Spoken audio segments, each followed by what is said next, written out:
I had to. Well, you could just do that. Oh no, I'll just I've started early for no particular reason. Alright, for those that are interested, in this house, all our veggie and fruit scraps go straight into the garden. So I just dig a small hole, depending on the size of your garden. I've already composted through there and through here.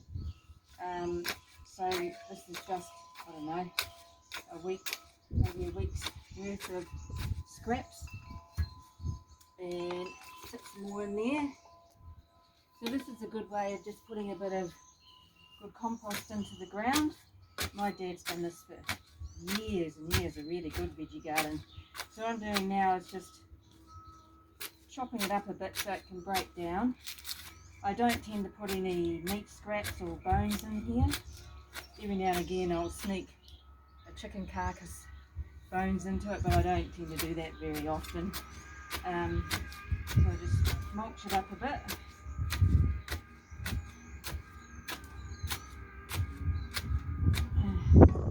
And now what I do is sprinkle a little bit of garden lime, which you can get from Bunnings or Mitre 10, and that helps break it down. Possibly just half a cup. It doesn't need much.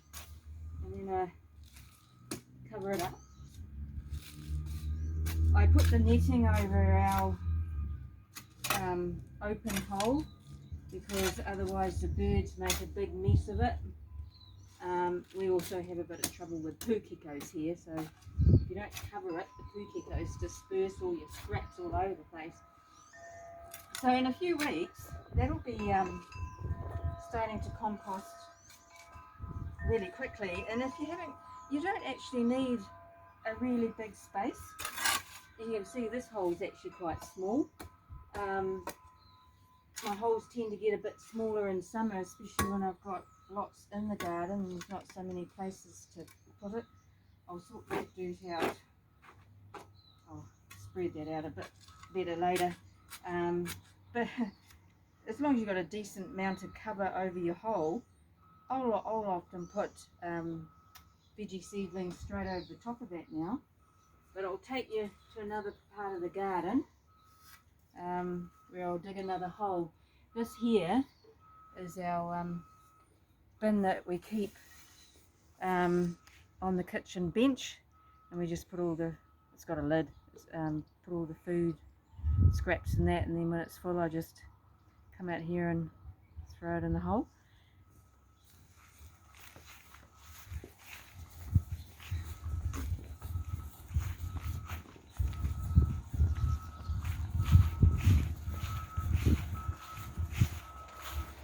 Right, so this is another part of the garden, and this hasn't been composted for quite some time, like all over winter it wasn't, because I've had veggies in it. I've got a peg here, or that stake, and that tells me that's where I composted to. So I always sort of mark where I've been so I don't dig up compost.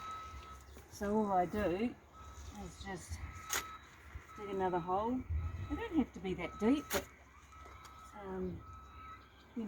this garden's not very wide either. I don't know how wide it is, maybe 50-60 centimetres.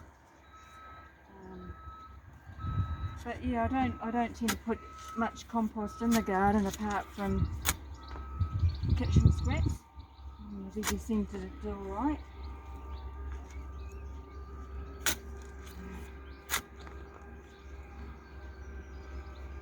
Just dig this up. And you don't even need a veggie garden if you're planning on planting a garden with shrubs and you've got some bare ground to start with. You can dig a hole and put your scraps in it.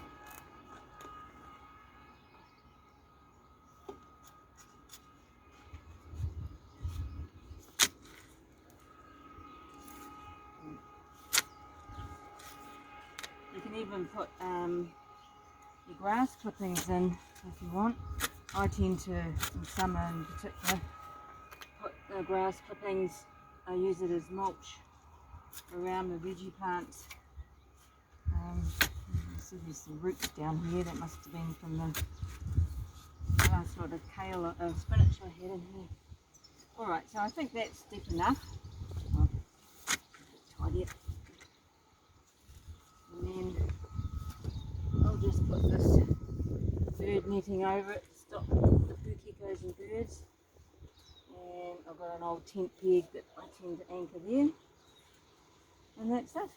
And then once that's full, sprinkle a bit more lime on it, cover it up, and then I'll move that peg to there, and then I'll do there so I know where I've been.